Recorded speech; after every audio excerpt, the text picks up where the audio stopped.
नमस्कार दोस्तों, विदेश की यात्राएं कौन करता है? अक्सर बच्चे मुझसे पूछते हैं जब अपॉइंटमेंट लेते हैं कि सर हम हायर स्टडी के लिए विदेश जा सकते हैं क्या? हमारी कुंडली प्रॉमिसिंग है क्या? हमें विदेश जाके सफलता जब पीआर मिल जाएगी? उनका मेन उद्देश्य होता है पीआर का। तो बिना कुंडली जांचे कभी भी विदेश मत चले जाना। अगर कुंडली में ग्रह आपके फेवर में है, जीवन में सफल होना चाहते हैं तो कुंडली पे भी काम करो। इतना इतना पैसा आप लोग वेस्ट कर देते हो, इतने इतने साल वेस्ट कर देते हो और एंड में जाके बोलते हो सर हम तो वापिस आ रहे हैं, हमें हमारा कुछ बना ही नहीं वहां पे।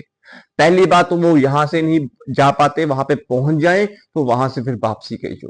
तो ये ग्रहों का ही तो समावेश है दोस्तों, आपको समझना होगा। अगर आपके जीवन में डिप्रेशन यहां लिखा हुआ है, ग्रहों की स्थिति यहां पे भी डिप्रेशन दे रही है, तो वहां पे जाके कौन सा आप ठीक हो जाओगे? वहां भी तो ग्रह आपके साथ ही चलेंगे ना। आपकी सोच, आपकी मेंटालिटी जो है वो तो वहीं पे जाके तो वही रहेगी। तो इन चीजों को समझना होगा। तो विदेशों की यात्राएं कौन करता है, ग्रहों के अनुसार कौन से उपाय करने चाहिए और विदेशों के लिए कौन से योग होते हैं, पूरी वीडियो आज इसकी इसी के ऊपर बनेगी दोस्तों। तो एस्ट्रो गाइड मलिक में आप सभी का वेलकम। चैनल को सपोर्ट सब्सक्राइब कर लेना, वीडियो को थोड़ा सा समझ और जांच लेना।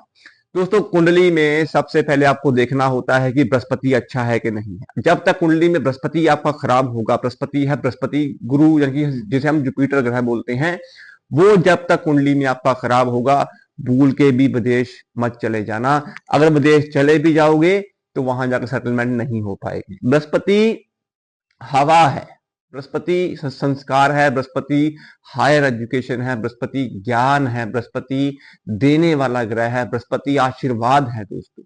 काफी लोग मन्नतें मांगते हैं हर जगह पे जाके, तो बृहस्पति ही तो है। मन्नतें जो होती हैं वो बुध का रूप है, लेकिन धार्मिक स्थान जो होता है वो बृहस्पति होता है। तो इसीलिए बृहस्पति को कुंडली में जांचो। अगर कुंडलियों में आपके बृहस्पति भाग्या घर के अंदर बैठा है, बृहस्पति पंचम में बैठा है, बृहस्पति लगन में बैठा है, बृहस्पति की दशा आपको लग गई है, गोचर में बृहस्पति अच्छा है, वर्षफल में बृहस्पति अच्छा है, तो जीवन में आप विदेश जाओगे ही जाओगे। दूसरी कंडीशन के अंदर केतु। केतु क्या है? केतु सफर है। जितने भी ये एरोप्लेन्स आप देखते हो, जहाज देखते हो, ये सब केतु का ही सफर होता है दोस्तों। ये केतु को ही बिलोंग करते हैं।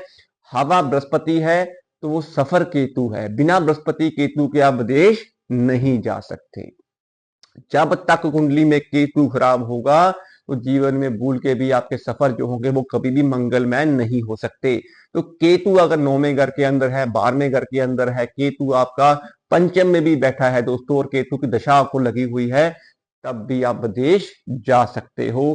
केतु क्या करता है? केतु करता है आपको एक जगह से दूसरी जगह में शिफ्ट। अब केतु आप इंडिया में बैठे हो, केतु की दशा आ गई है, केतु आपके चौथे घर से कहीं ना कहीं ऑपरेट कर रहा है, तो वो आपकी शिफ्टिंग करवा देगा, माता से दूरी बना देगा आपको। पहले के जमाने में तो हम बोलते थे कि यार मतलब 12वां घर आपका एक्टिवेट होता था। 12वें घर का मतलब होता है कि घर से दूरी। सजा का ऐलान कर देते थे कि 12वां घर में सजा मिलती है, ये बंदे को घर से दूरी दे दो।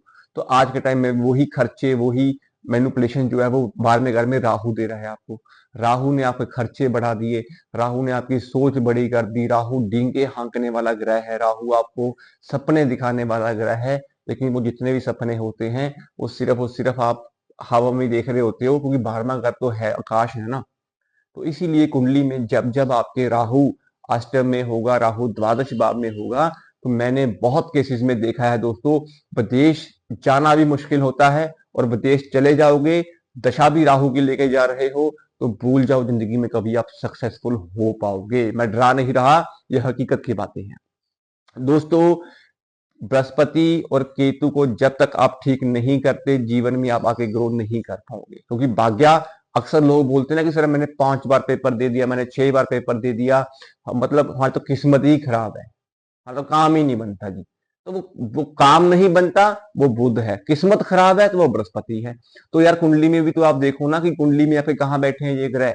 अगर कुंडली में लगन पंचम नवम में वो चल रहे हैं तो वो तरक्की देंगे। अगर कुंडली में वो 8वें में है, 6ठे में है, तो लोन नहीं होगा आपका, कोई काम नहीं बनेंगे। पैसा कर्जा उठा के चले जाओगे तब भी काम नहीं बनेंगे। तो इसीलिए बिना कुंडली दिखाए पेपर मत दिया करो। अगर पेपर आपने देना होता है, एग्जाम देना होता है, 2-4 बार अटेम्प्ट कर चुके हो, तो प्रॉपर मंथ निकलवा लो। मंथ निकलवा के डेट्स वो भरो जो आपको एक एस्ट्रोलॉजर बता रहा है, उसी दौरान अगर आप पेपर दे दोगे तो आपका क्लियर होने के चांसेस जो हैं वो 90% होने शुरू हो जाते हैं। तो ये चीजें ध्यान रखना। उपाय क्या करेंगे दोस्तों? बृहस्पति केतु के उपाय बड़े सिंपल होते हैं। आम केसेस के अंदर आपने क्या करना है, किसी भी धार्मिक स्थान पर जाना है। धार्मिक स्थान का मतलब होता है कि जो जिस घर जहां पे आप रहते हो उस घर से आपकी दूरी 50-40 किलोमीटर के आसपास जो धार्मिक स्थान आएगा, तो उसके सरोवर में जाके आपने 9 डुबकियां लगानी है उस साफ पानी की, सरोवर के पानी की, जो अमृतमय पानी होता है। इससे आपका भाग्य भाव एक्टिवेट होगा, इससे आपको चंद्रमा की सपोर्ट मिलेगी, भाग्य खिल जाएगा आपका। तो 9 डुबकियां आपने वीरवार को लेके शुरू करना है। 9 वीरवार यानी कि आपने अप्रोक्सीमेट 2 महीने कर लेना ये उपाय। इससे बृहस्पति ऑपरेट होगा, बृहस्पति के वाला आपको अच्छे महीने शुरू हो जाएंगे। दूसरा उपाय, वीरवार से शुरू करके 9 दिन लगातार, वीरवार से शुरू करके 9 दिन लगातार आपने 900 ग्राम चने की दाल, 9 हल्दी की गांठें, एक पीला टॉवल आपने लगातार मंदिर में किसी भी धार्मिक स्थान पे रखना है या किसी ब्राह्मण को डोनेट करना है। तीसरा उपाय, दोनों कानों में सोना पहने, सोना नहीं पहन सकते तो कानों के पीछे आपने केसर जो है वो जरूर लगाना है, या हल्दी हल्दी भी आप लगा सकते हो, कोई वहम नहीं है। और मंदिर में जाके दोस्तों आपने थोड़े से लड्डू, जो बेसन के लड्डू होते हैं दोस्तों, वो आपने 12 की क्वांटिटी के अंदर लेके गणेश जी को अर्पण करने हैं दोस्तों। इससे आपके विघ्न हर्ता, जितने भी काम आपकी जो रुक जाते हैं, डॉक्यूमेंटेशन के अंदर जो रुकावटें आती हैं, वो सारी की सारी आपकी क्लियर होनी शुरू हो जाएंगी। फिर मेरा बात कहने का वही मोटिव है कि पेपर जब भरोगे डेट्स निकलवा लेना। और दूसरा, वर्षफल गोचर को साथ लेके चलना पड़ता है, तभी आप जीवन में आगे बढ़ते हो। तो विदेशों की यात्राएं आपको मुबारक हो।